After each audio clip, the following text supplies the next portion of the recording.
Hello and welcome to the Global BIM Summit. This is the pre-event webinar series. My name is Adam Matthews. I lead the international program for the Centre for Digital Britain. I'm delighted to be your host for this event, which is brought to you by the Foreign, Commonwealth and Development Office and the UK's Construction Innovation Hub. We have today a great first webinar series to kick off this series, to learn more about what is happening in national BIM programs around the world. First of all, though, I would like to direct you towards the translation option. At the bottom of your screen, you'll notice there's an interpretation option, and you can select the language that you would prefer. This is delivered in both English and Spanish, and you'll need to switch if you'd like to listen in the preferred language of your choice. We have a global audience today. In terms of registrations, we have attendees from around 50 countries that are signed up. So this is a global event, and this is building up to the Global BIM Summit, which will be held on the 17th of March. More about that in a moment or two. So let's begin. Building information modeling is at the heart of a digital transformation of the global construction sector.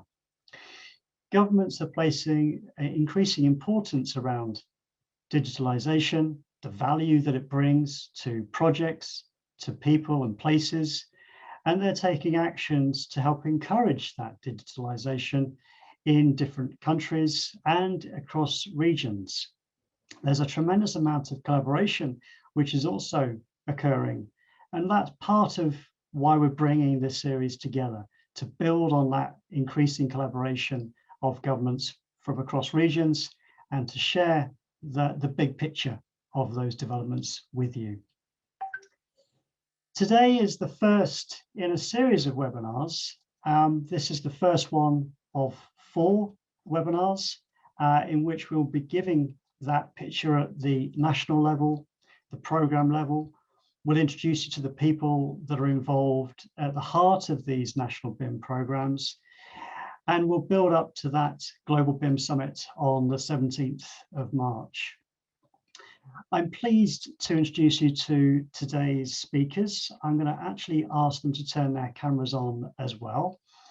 First of all, we'll be hearing from Fergus Harradence from the UK government, and then we'll be hearing from Jan Zar from Estonian government, and finally Valentina Sarmiento from the Ministry of Housing in Colombia. We're going to listen to their presentations first of all, and then we'll have a Q&A discussion at the end of that to reflect on some of those presentations and hear their thoughts as to their experiences and what's happening next. With that, I'm now going to ask if I could hand over to Fergus. Thank you very much. It's good to see you all. We'll speak later on. I'm now going to hand over to Fergus to hear about the UK's National BIM programme. Fergus, over to you.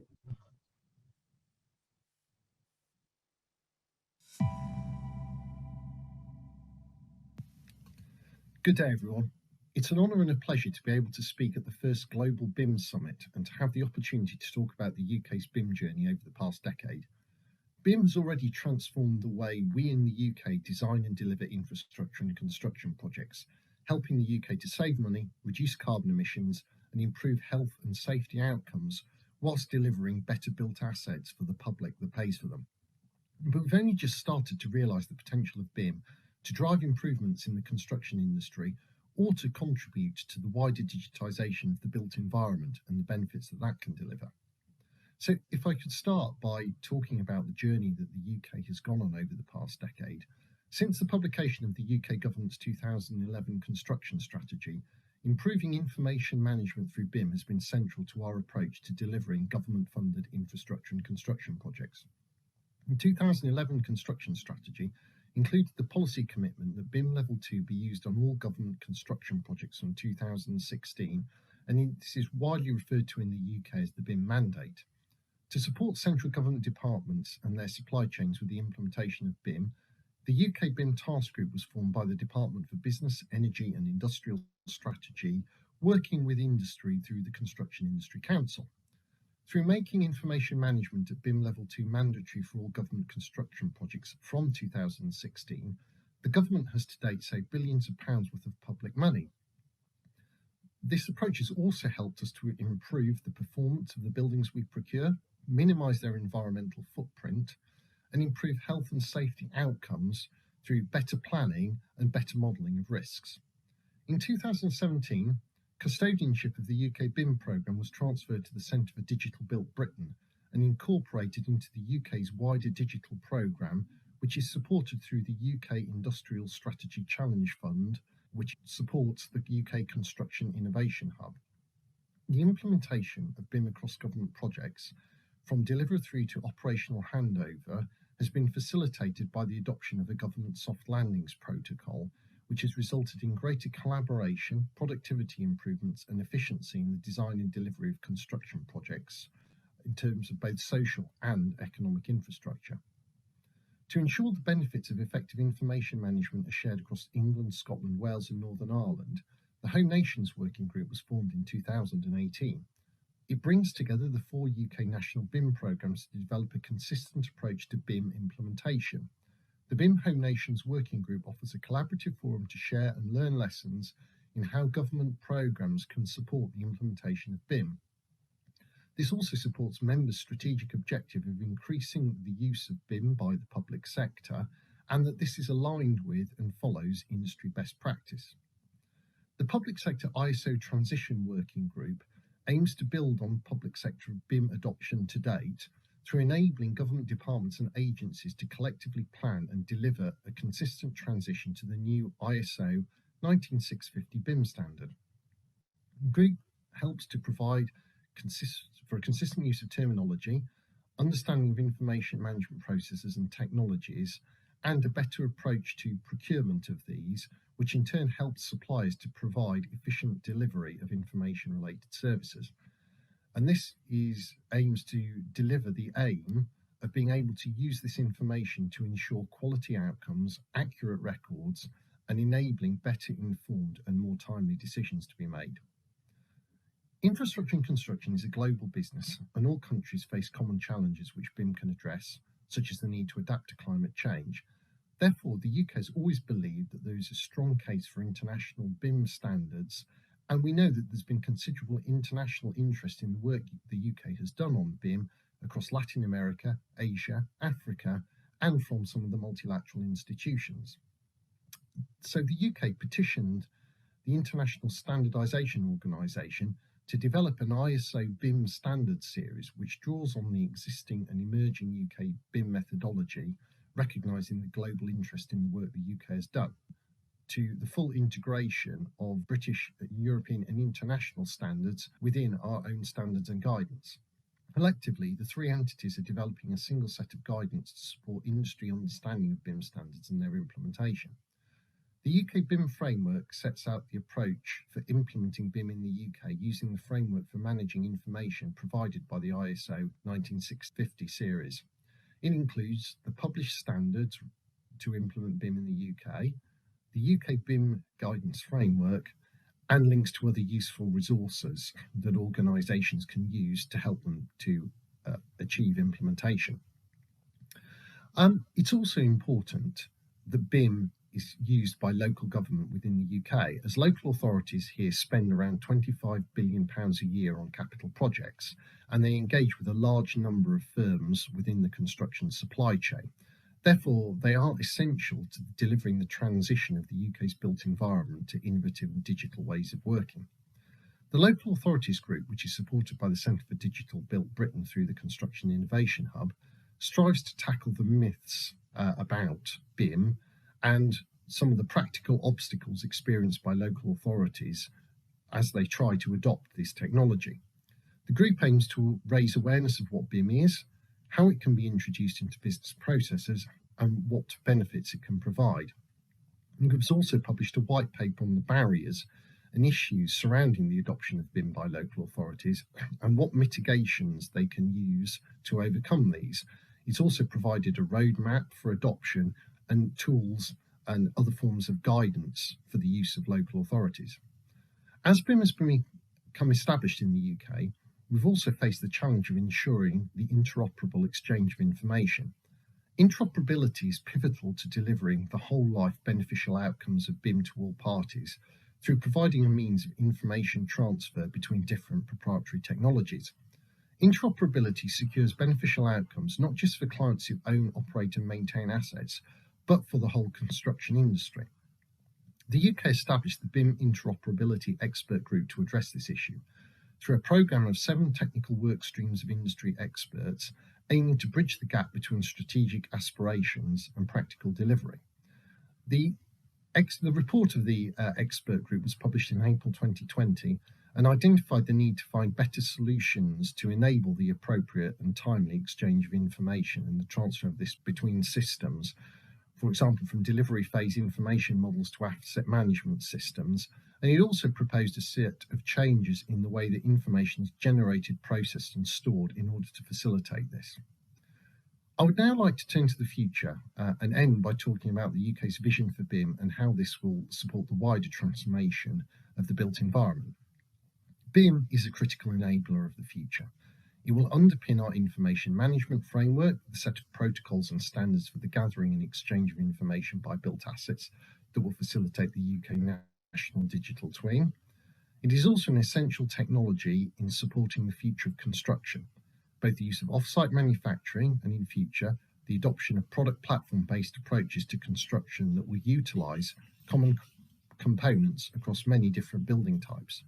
So there is a continuum between BIM and other technologies that can improve economic, social and environmental outcomes.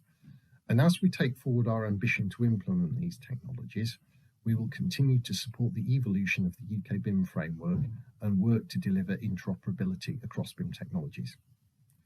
The UK's BIM journey of the past decade has seen us make enormous progress in embedding this technology within infrastructure and construction delivery in the UK and building the capability of the public and private sectors in the UK to use BIM effectively. BIM is and will be essential to the UK government's approach to infrastructure delivery, and its continued development and implementation is a vital enabler of our national objectives of achieving net zero carbon by 2050 and recovering from the economic impacts of COVID-19. But we are yet to realise the full potential of BIM or of wider digitisation of the built environment, and the BIM journey of the next 10 years promises to be even more interesting and exciting than it's been over the past decade. And this time, I think it's going to be a global BIM journey that the UK undertakes in partnership with other countries. Thank you.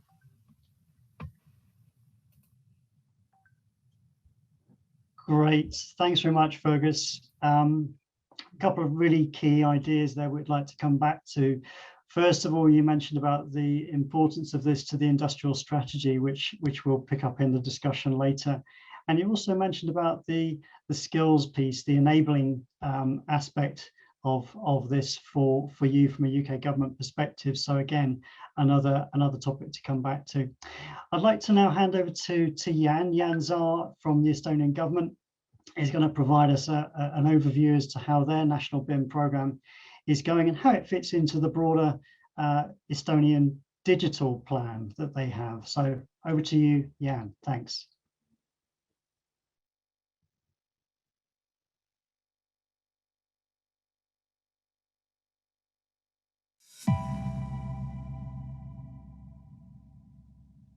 Hello, it is a pleasure to be here in front of you at the Global BIM Summit pre-event to introduce what Estonia is doing regarding BIM and digital construction. My name is Jan Zaar, and I'm the head of digital construction for Ministry of Economic Affairs and Communications here in Estonia. And I will tell you a little bit about what we are doing regarding the digitization of the construction industry. But before that, I would like to say a few words about Estonia, as this is a global event. Not all of you might be familiar with Estonia, a small country in Europe, and we have been called the most advanced digital society in the world. We have most of our state services already online. We do our taxes online, we vote online, and we also have a fully digital building permit system already established. And this is in many ways thanks to the e-identity and digital signature system we have implemented already nationwide. And as you can see here on the slide, it saves us a stack of paper the height of the Eiffel Tower every month. So it's difficult to calculate, the exact benefits of all of this e-government and digitization, but through some calculations, it saves us at least 2% of our whole GDP. But coming now more closely to the construction industry and also from there to BIM, we have established this year a strategic document with a long-term view for the construction sector. And there are 7 key steps, 7 key principles there. And today I'm going to talk about, and what we're focusing on, is the efficient and innovative construction. And this is where BIM and digitization fall under. As you can see, it's part of a larger program, a larger scheme to tackle the low productivity of the construction industry. And a very strong tool in our arsenal or our toolbox is digitization. And we call this program the e-construction platform. And what the e-construction platform is, it's something that enables lossless exchange of standardized and trustworthy data between all stakeholders throughout the building lifecycle. Usually when we talk about construction digitization, we talk about BIM, but we are not focused only on BIM. We look at a much larger picture, and when we were setting up this program in the end of 2018, we did an analysis, a study within the industry, together with many, many stakeholders, to define what is the key problem, the issue facing our industry. And information management came out as one of the most difficult and problematic things. And that is why the government has taken the initiative to start developing a platform to connect data and services throughout the built environment. And it's not for digitization because of digitization's sake. It's because we need better data to make better decisions. And we also want to make, with this development of the e-construction platform, BIM business as usual, because it's relying a lot on what BIM has to offer. The goal is also to make public services more efficient and transparent. But above all, and the most interesting part for me, is that with the development of the platform and the development of the public services, we are opening it up to totally new digital products and services from also the private industry. And we are releasing this platform or developing it incrementally. And you can find out more information on the website below there on the slide. But I will use a few minutes to explain the platform in a different way, in more detail. So here you have a classic view of an information system. And in this case, it's the building registries view. Below, you have the databases, the data layer. In the middle, you have services, which are represented by the blue bars. And on top of that, you have the user interface. And here we have, as you can see, building registries services. And building registry is the national system which contains the most important information about buildings, and it's fully digital. And this is where also all the building permits, usage permits, etc., construction notices go through. And we've already separated, these services into different blocks. And our new e-construction platform is based on principles of microarchitecture, which enables us to develop each service individually and to communicate with each other via APIs. So this is a very flexible way and a very agile way to develop information systems, and how it's done with practically any modern information system. And when we're talking about now the development of the e-construction platform, it's not only about existing building registry services, we are bringing in new services with new user interface layers. In this case, we're talking about creating a utility network database, a fully 3D utility network database for the whole country. We are also implementing BIM in the building permit application process. And this is something, totally new to a lot of municipalities. We are also developing the digital twin for Estonia. A lot of the focus is on the visual twin to bring all the information together so you can make decisions faster and they would be easier to comprehend the vast amount of data. And this means we're connecting a lot of different registries, also the road registry, planning registry, etc., land board. And we're not creating a super database. We are creating actually a distributed network. The whole e-government of Estonia is based on a distributed network principle where we don't bring everything in one database, but we connect several systems, several databases. And this is exactly the same principle we're applying to the e-construction platform. And we're also moving beyond the scope of our ministry, and we are dealing with a lot of other ministries and public institutions and helping to bring their services on the same platform. And now the pink bars you see at both ends of the spectrum represent the potential for new private sector services to emerge on this platform as well. And if you think about it, the platform itself is not something huge. It's not some big information system that we're developing and which will be finished at one point or another. It's actually a set of agreements, and it is formed based on this service layer or between this service layer. And the agreements are basically that we follow a common IT architecture. We use a common language when we're describing the built environment. So this is where standards play a really important role. And we also adopt a common philosophy that we agree to share data. And we are opening up our services for others. So this is kind of a very high-level overview of the e-construction platform, what it is about and how we are developing it. So it consists of private, mainly at first public services, but is also open to private services as well. And when we're talking about standardization, then with the e-construction platform, we hope to utilize a lot of the international already established standards in BIM, in digital construction, namely IFC and OpenBIM. So when we're talking about BIM-based building permits, we are developing this system, this service, to work only with IFC and OpenBIM formats.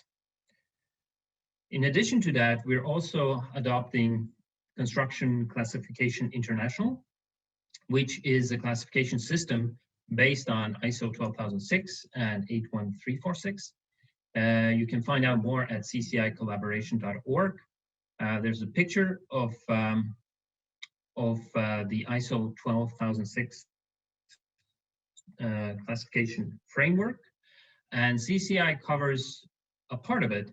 And this is something we've developed and teamed up with several other countries like Denmark, Czechia, Poland, Lithuania, and also Sweden to some extent, to try to adopt a common language for construction, how to exchange data. And of course, we have BIM requirements for public procurement. They're not mandatory in Estonia, but we are helping to develop from the ministry side the standard and to establish it as well based on best practices and of course ISO 19650 as well. And to sum it up, the current actions or focus in Estonia is right now from the Ministry of Economic Affairs and Communications, who is responsible for the legislation and the regulatory framework for construction in Estonia, but we are also directly responsible for managing the building registry and related services. And we're now expanding the existing offering into the e-construction platform. So it's becoming something a lot bigger, but at the same time, it's more open for others to join, and it will enable access to new data and make it very easy to do that through different systems, through APIs. And the focus is on creating a digital twin above and below ground. That's the utility network database I mentioned before. We are developing BIM-based building permits. So for the first time, we're bringing BIM into the building permitting process into the hands of the municipalities. And I think that's going to be a real killer app for BIM, actually. And standardizing the built environment data is one of our focus as well, because we cannot enable any of these platform services if we are not using some form of common language and some form of common way to describe different elements of the built environment. And the challenges, of course, starting from the standards, is that they're not that widely used, adopted. So we are still in the process of establishing them, but I'm happy to say that the market is very much eager to join us and to actually start using these standards. Of course, smaller municipalities, they don't have much experience, they don't have much resources to invest in educating themselves about BIM. So, and that's why we are very much adopting the principle of KISS, keep it stupid simple, when we're developing our building registry and the building permit process based on BIM. It has to be simple and easy to use. Intuitive is the key word, because we are bringing this solution, we're bringing BIM to a lot of people who haven't had experience with that before. But thanks to technology developments, you can do everything in a browser. It can all be integrated into a very fluent system. And of course, one big challenge is the collaboration across different government entities. As I mentioned, we are working with a lot of other ministries, public procurers, and different departments, let's put it that way, of the government, the road department, the land board, the planning department, etc. So this is a huge collaborative effort to really bring this fragmented industry together. And of course, we have very good support from the private sector, especially through the digital construction cluster.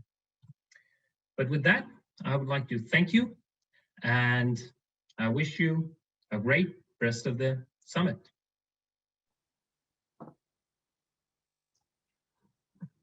Thanks, Jan. That was really helpful, really clear, and interesting about your comments there of working with industry. You mentioned that, how important that's been for you. You also mentioned at the beginning about the challenge of information management being one of the most problematic issues in the research that you'd done, and that was really your focus. So I think we'll like to return back to that later on in the Q&A. You also mentioned as the value of information at the heart of everything you do, really that idea of better decisions being informed by good quality information. So again, a really important topic that the Estonian government has focused on, and we'll come back, as I said, to those questions in a moment or two. So thank you. But first, we'll now hear from Valentina Sarmiento from the Ministry for Housing in Colombia. I'm going to hand over to Valentina, then we will have a Q&A with everybody together. Over to you, Valentina.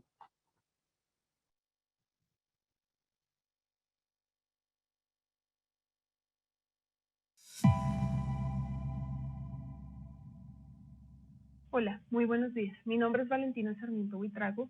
Yo soy coordinadora de productividad del Ministerio de Vivienda y es un honor para mí estar acá representando a Colombia en el Pre-Event Series del Global BIM Summit. Mi idea acá es presentarles a ustedes cómo desde el Gobierno Nacional y desde la política pública hemos abordado la implementación de BIM. Primero que todo hay que tener en cuenta que hay un factor de gobernanza muy importante en el que principalmente 4 entidades nos hemos encargado de construir una estrategia nacional.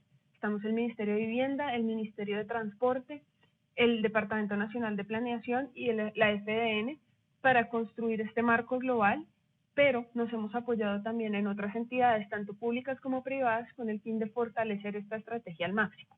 También tenemos una enorme ayuda por parte del gobierno británico y Mott McDonald, que nos han apoyado sobre todo con las lecciones aprendidas sobre cómo abordar esta estrategia y cuál es la mejor manera de hacerlo. ¿Cuál fue nuestra primera aproximación en cuestiones de estrategia? Que la transformación digital en el sector de la infraestructura y la construcción debe permitirnos hacer un mejor uso de los recursos y tener una mayor productividad de aquí al 2026. Esto siguiendo 3 objetivos principales. Consistencia a través de un marco colaborativo BIM, eficiencia, esperando que al menos el 10% tengamos un ahorro del 10% en proyectos de infraestructura a nivel nacional, infraestructura y construcción, y tercero, efectividad. Y es que tengamos un entorno común de datos que nos haga disponible la información para toma de decisiones en cuestiones de política pública. Teniendo en cuenta estos 3 objetivos principales y una visión nacional general, establecimos una línea de tiempo progresiva en la que íbamos a abordar BIM de aquí al 2026 de diferentes maneras.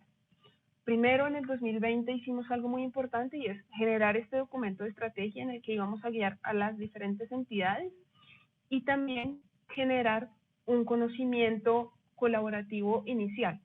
Creamos un marco técnico, creamos unas guías principales y también generamos y pedimos a nuestra entidad de normalización y CONTEC para la creación de un comité que nos permitiera nacionalizar las normas internacionales ISO.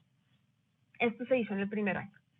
Este año, en el 2021 que nos espera, acompañamiento a todas y cada una de las entidades para que cada una de ellas pueda definir cómo va a abordar la estrategia, cómo va a empezar a generar un esquema de gradualidad, a contratar equipos y a ver qué proyectos pueden aplicar o no para la implementación de la metodología y generar por lo menos un piloto por entidad. Eso nos va a permitir fortalecer y que cada uno de nosotros abordemos la metodología BIM en nuestra causística específica. Del 2022 al 2026 vamos con una gradualidad por medio de porcentajes. Estamos del 10 al 25, del 35 al 50, del 65 al 75 y del 85 al 100, en el que podamos para el 2026 tener el 100% de los proyectos a nivel nacional en la metodología BIM. Esta es la idea principal.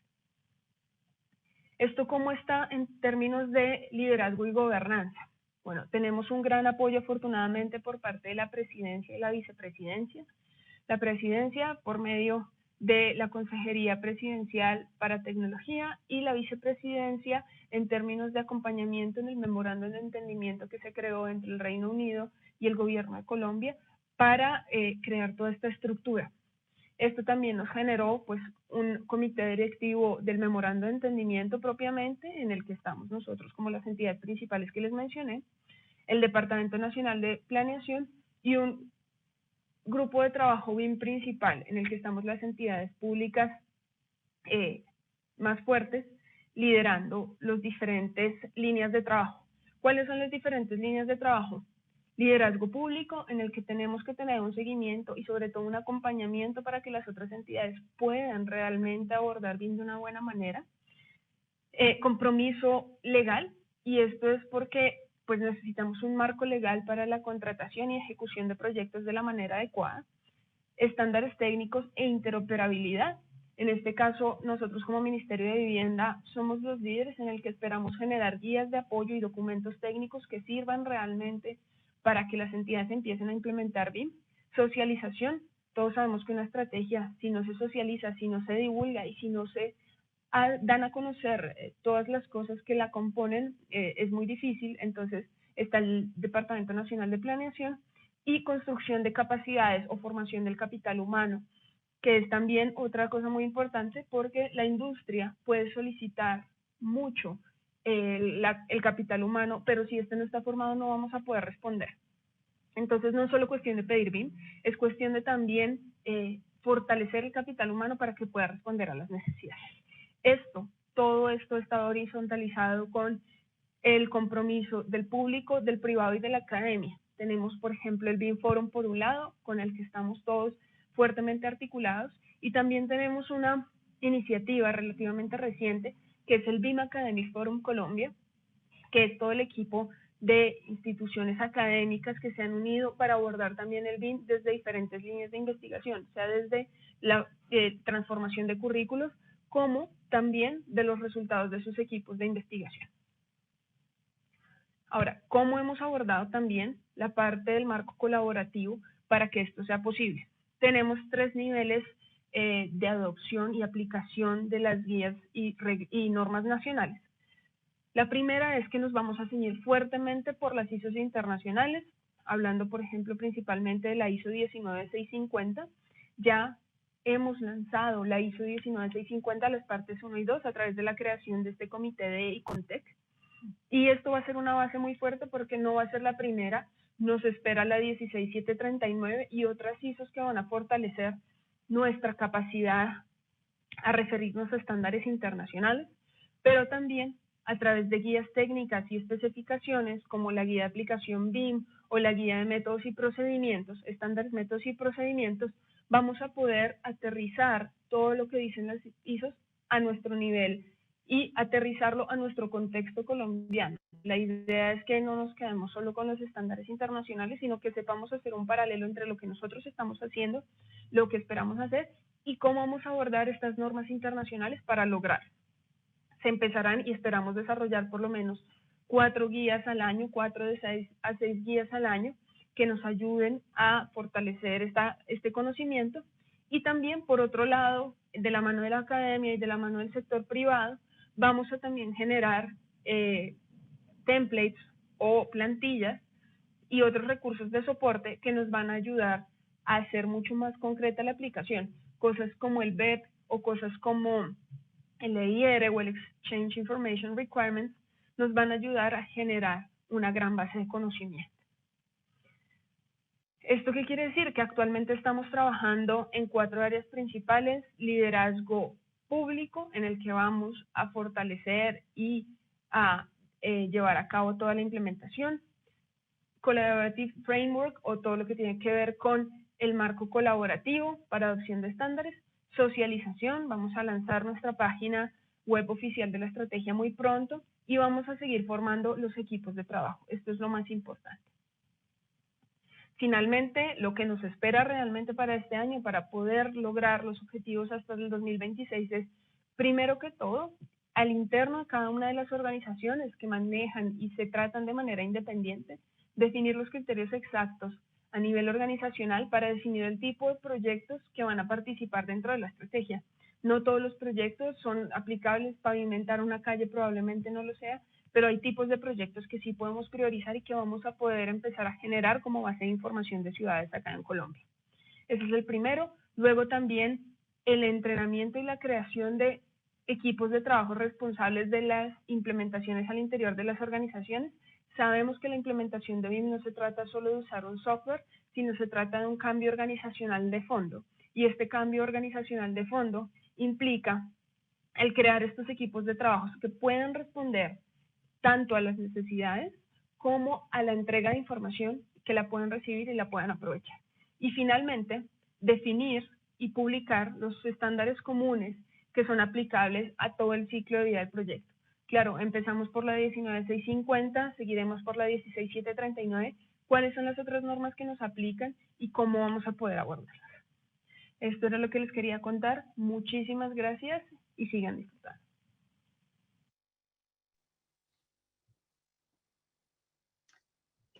Thank you, Valentina. That was really helpful to see the progress you've made in Colombia. And amongst other things, you had a real key focus on standardization and that investment in human capital skills development. So we'll talk about that as well in the Q&A session. If I could ask you to turn your cameras on, Fergus, Valentina, and Jan as well. We'll now have that discussion. Thanks for your presentations, first of all. They were really clear and helpful to set the scene. So first of all, we have had some questions come through in the chat. Feel free to keep sending those notes in if you're listening in. We will pick out one or two of those as we go through some discussion here with our presenters. Just to remind you, please do turn on the interpretation if you'd like to listen in a different language. So first of all, if I could ask perhaps Fergus, you mentioned about the UK's focus on outcomes, and you mentioned the value of the industrial strategy and how that was seen as pivotal in driving the adoption of BIM for those higher level outcomes around people and places. Could you just expand a little bit about what you see as the goals, the outcomes that you're trying to achieve from a national perspective by the greater introduction of BIM?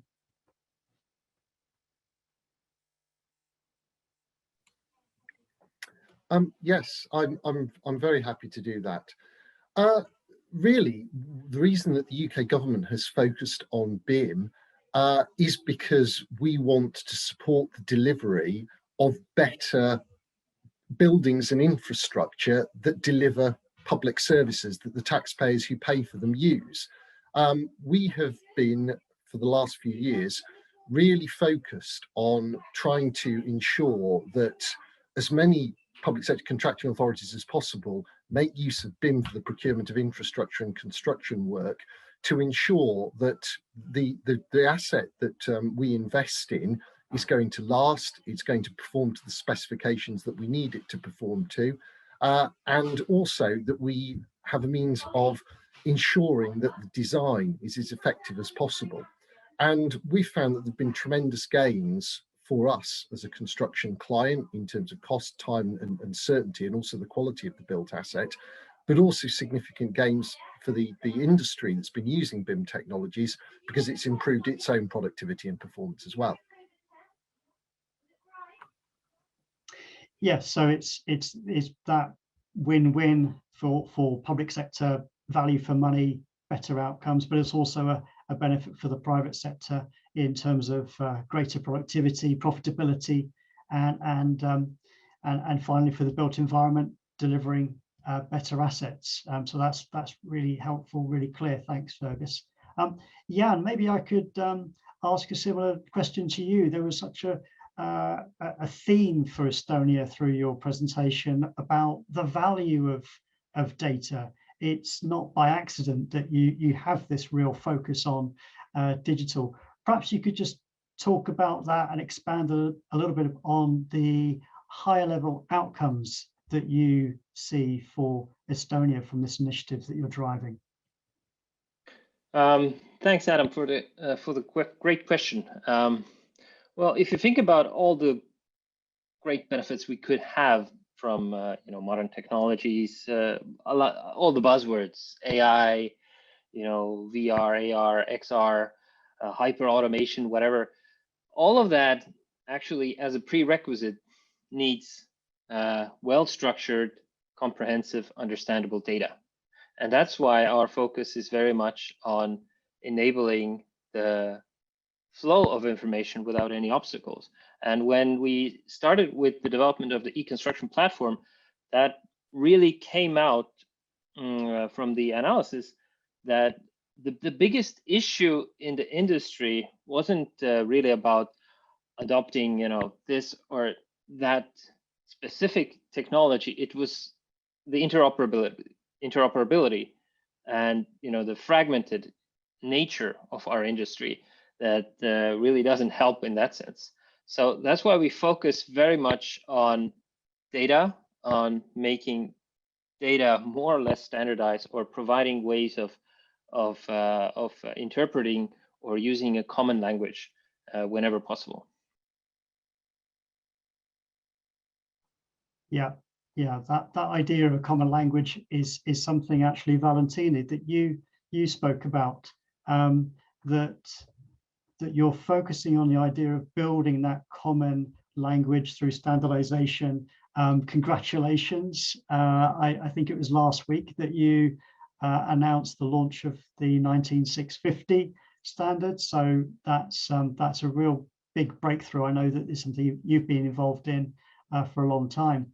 Could you also talk about that then, in terms of the higher level outcomes that you see from the ministry perspective, that benefit the ministry, but also benefit Colombia? You spoke a bit about skills development, for instance. Could you elaborate on this? Claro que sí, Adam, y viene muy bien la pregunta porque me permite ahondar en otras cosas en las que estamos trabajando, y como decía Jan también en su presentación, tener unos datos estructurados nos permite tomar mejores decisiones y más inteligentes decisiones a nivel gobierno, y es al final lo que nosotros esperamos. Nosotros esperamos que BIM sea una puerta que nos permita a todos acceder a tecnologías y acceder sobre todo a datos estructurados y a una metodología de trabajo estructurada en la que podamos trabajar y entendernos como industria. La estandarización es un primer paso en muchos sentidos. La estandarización, por lo menos hablando del esquema o de cómo funciona la construcción acá en Colombia, somos un sector altamente informal, entonces tenemos que hacer grandes esfuerzos para la formalización, pero también tenemos que hacer grandes esfuerzos para todos entendernos. A ustedes les pasa, nosotros hablamos español, claro, en Colombia, pero hablamos diferentes tipos de español y a veces incluso es difícil entendernos. Entonces un primer paso es estandarizar justamente cómo hablamos respecto a la construcción, hablar de sistemas de clasificación, por ejemplo, y hablar de cómo nos acercamos a la metodología BIM y a la construcción digital en general. Entonces, cómo podemos estandarizar en todos los sentidos, tener una base común y empezar a construir desde ahí. Y eso es el primer paso, la 19650 es el primer paso, pero realmente empezamos a abordar BIM porque tendría que ser, y gracias a su enfoque colaborativo, es una primera puerta para hablar de Big Data, Data Analytics y muchas otras que nos permitan, sobre todo a nivel nacional, y ahí respondo a la segunda parte de la pregunta, tomar decisiones. Todo se trata de tomar decisiones y de que todos la utilicemos. Por ejemplo, estamos trabajando también en otro sistema que se llama el sistema Terra desde el Ministerio de Vivienda, en el que esperamos digitalizar todo el proceso de licenciamiento de construcción y empezar a crear ciudades digitales y empezar a crear grandes bases de datos que nos permitan usar BIM para revisar proyectos, sí, pero también para tomar decisiones sobre la ciudad concretamente.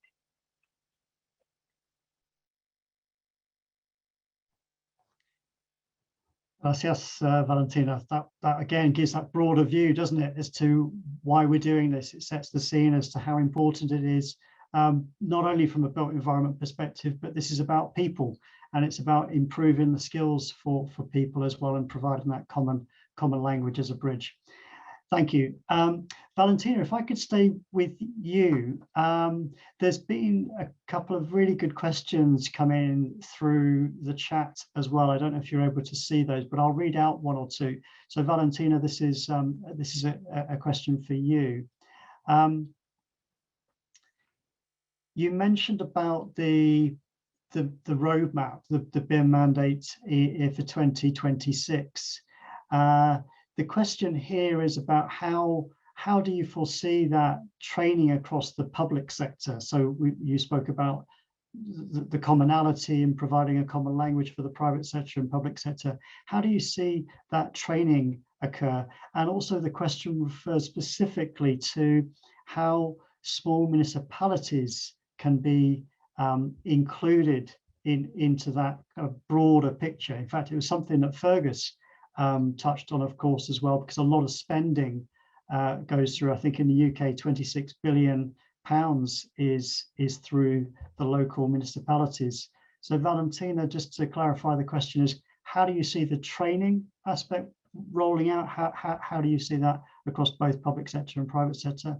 And how do you see small municipalities being incorporated into that broader vision? Okay. Bueno, acá acá tenemos que ver la formación y el fortalecimiento de las capacidades desde dos puntos de vista, claramente desde el sector público, como tú lo mencionas, Adam, pero también desde la necesidad presentada del sector público y del sector privado hacia la fuerza de trabajo o la capacidad laboral.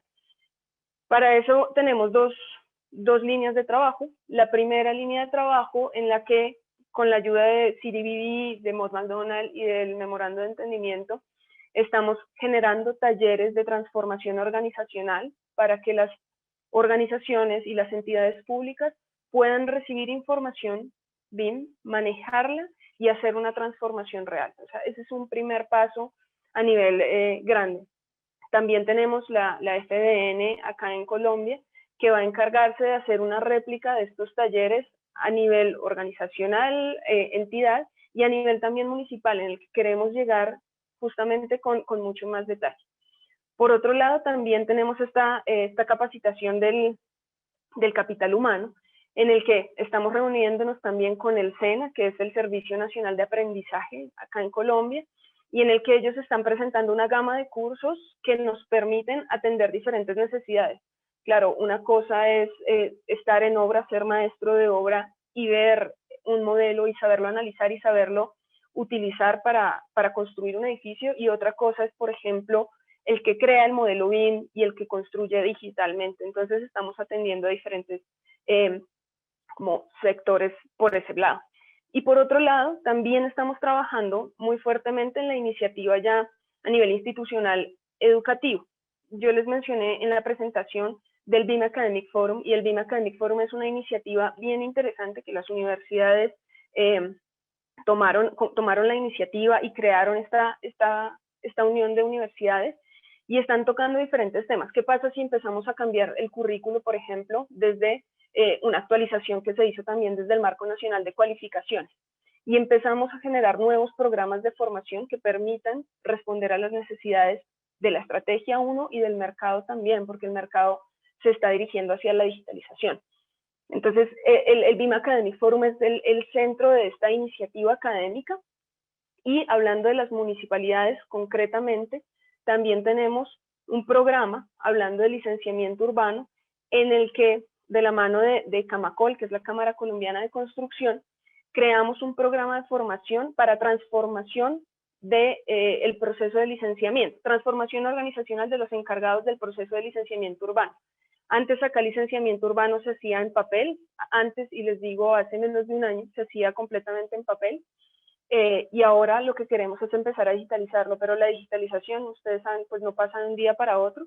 Entonces queremos y creamos este curso de transformación organizacional, en el que además nos cogemos de usar BIM como fuente de información y usar los insumos digitales para la toma de decisiones. Este curso está habilitado también para las secretarías de planeación que están en los pequeños municipios, y dentro de esos pequeños municipios vamos a generar también un acompañamiento desde la mesa. Son muchos frentes que hay que tocar. El esfuerzo al 2026 es osado, pero es algo a lo que realmente le estamos apostando para la transformación digital del país.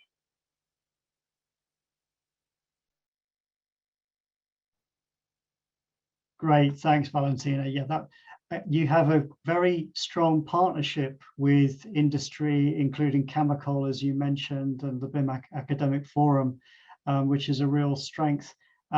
Maybe I could return to Jan and to perhaps first Fergus on a related question about innovation. And it's to do with it's in relation to divergent approaches and areas of collaboration across different countries around the world, and your thoughts on the value or the tension, as it's placed in the question here, from someone who's worked in the Middle East, who's worked in Europe. I think they've worked in Estonia as well, Jan.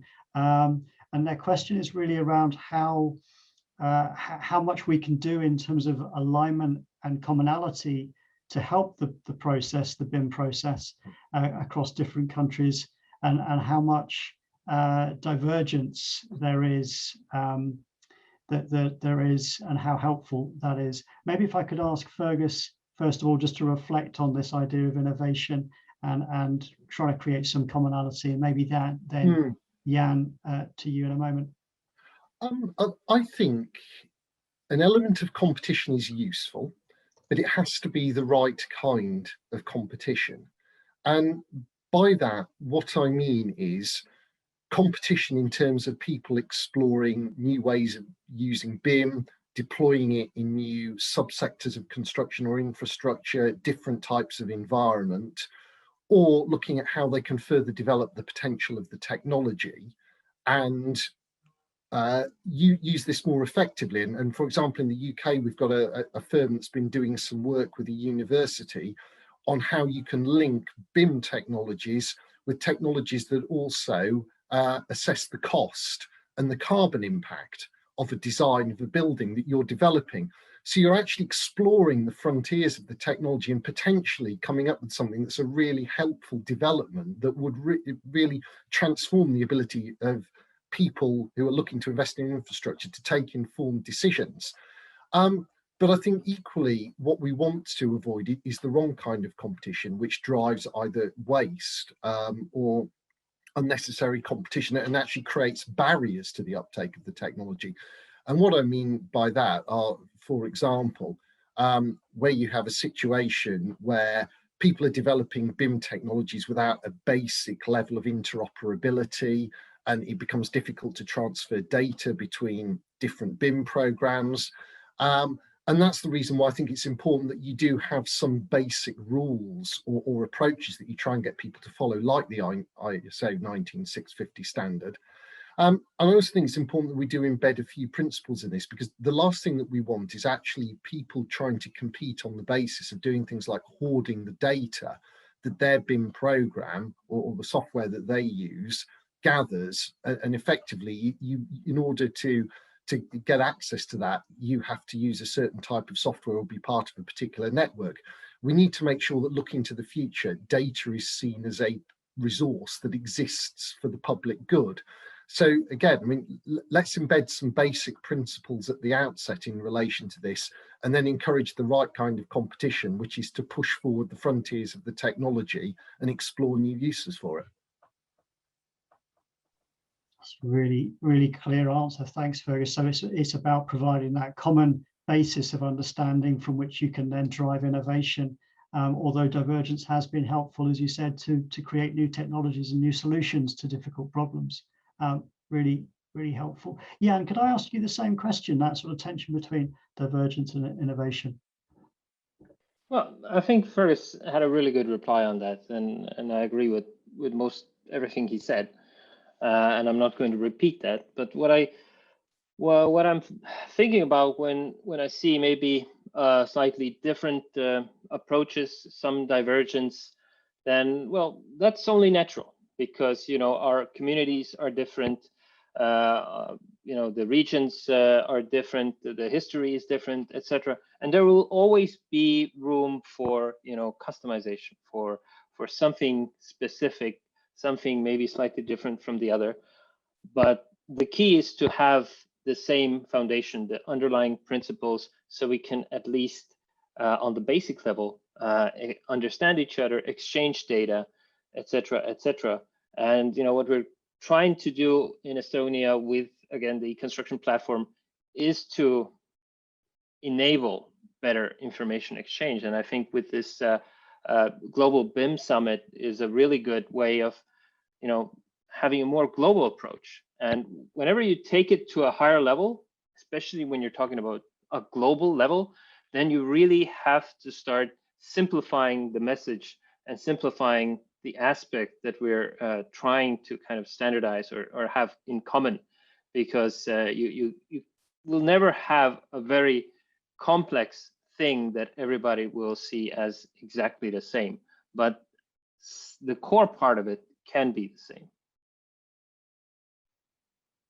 Yes, so it's getting that balance right, isn't it, between what's core, and there's a sort of invisible line over which you don't want to sort of interfere too much and create too much standardization, which potentially handcuffs people and restricts and ties things down too much.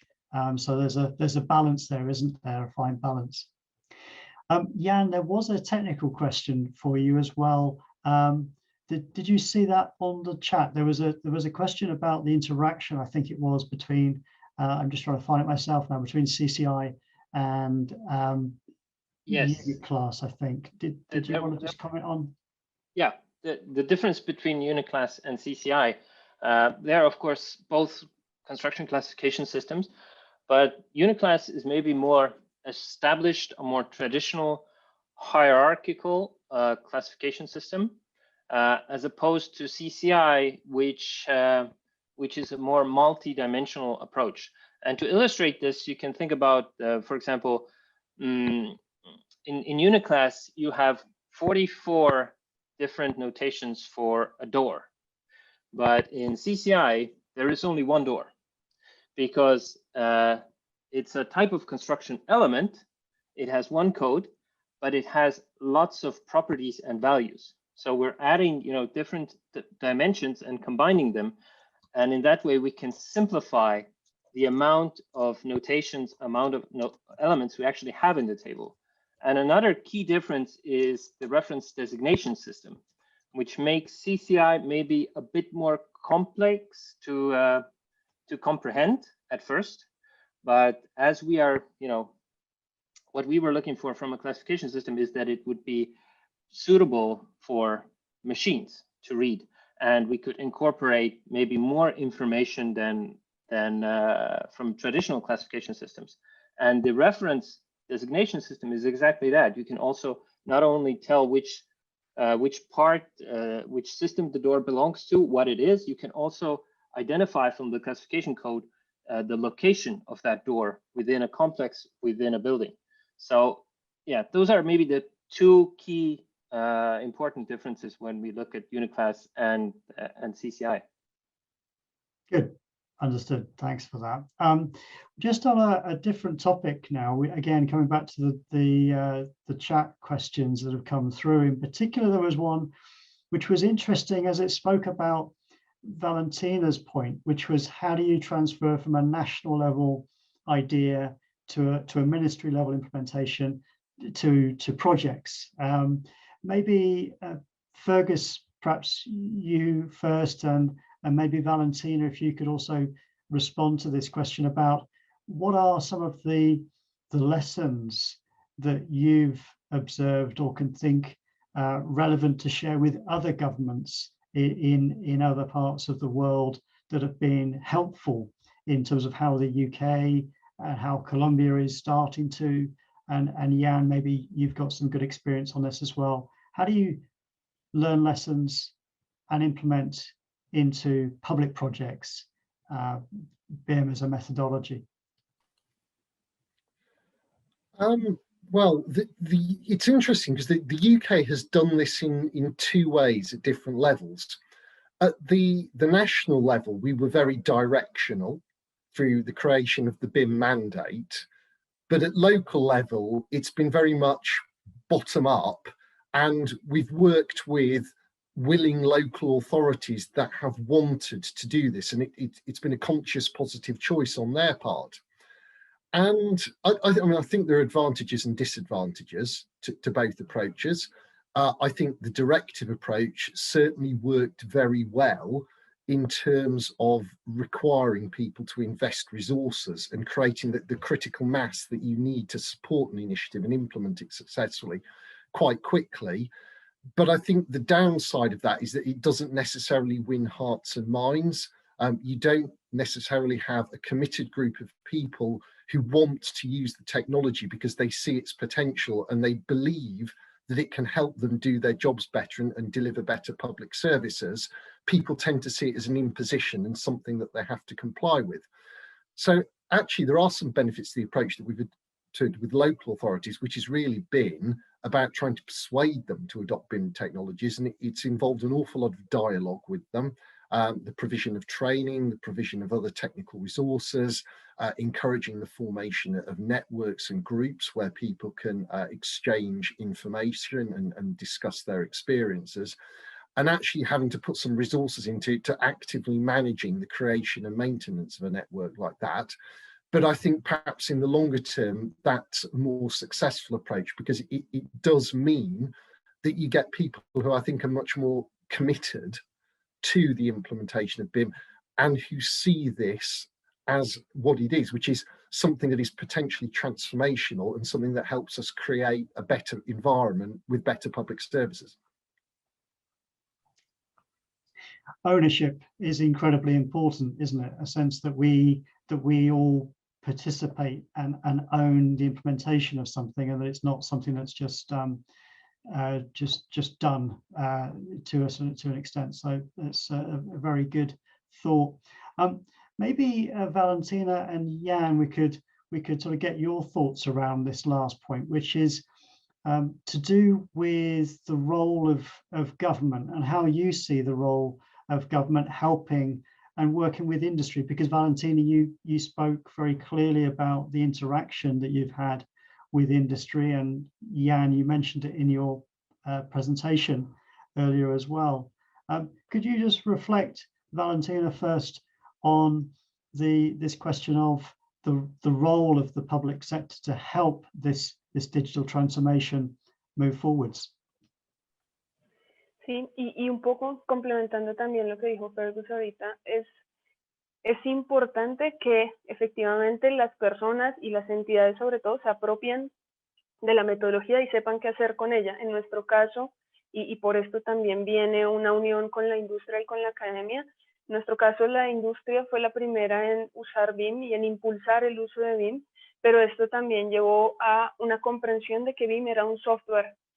Y en el proceso de usar un software dentro de las entidades y el afán de hacer todo mucho más eficiente y mucho más rápido, se generó muy rápidamente una decepción respecto a lo que entonces no era entendido como una metodología, sino justamente como un software.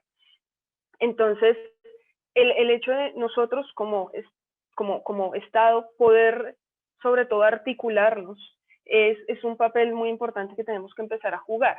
No solo hablar de claramente un establecimiento normativo y el establecimiento también de una estrategia, sino el poder hablar con todos los actores y llegar a comunes acuerdos para que justamente la normativa o cualquier directiva e iniciativa que salga de las necesidades del mercado y de las necesidades también de la academia y responda todo adecuadamente.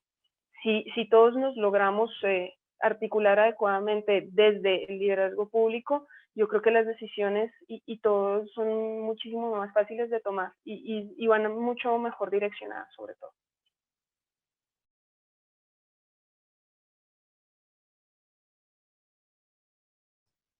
Perfectly clear. Thank you, Valentina. So that was, so the role of government there is about catalyzing, about encouraging and clarifying that common basis, that framework, that foundation of moving it forward.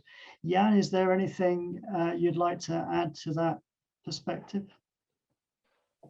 Yeah, maybe just to emphasize that the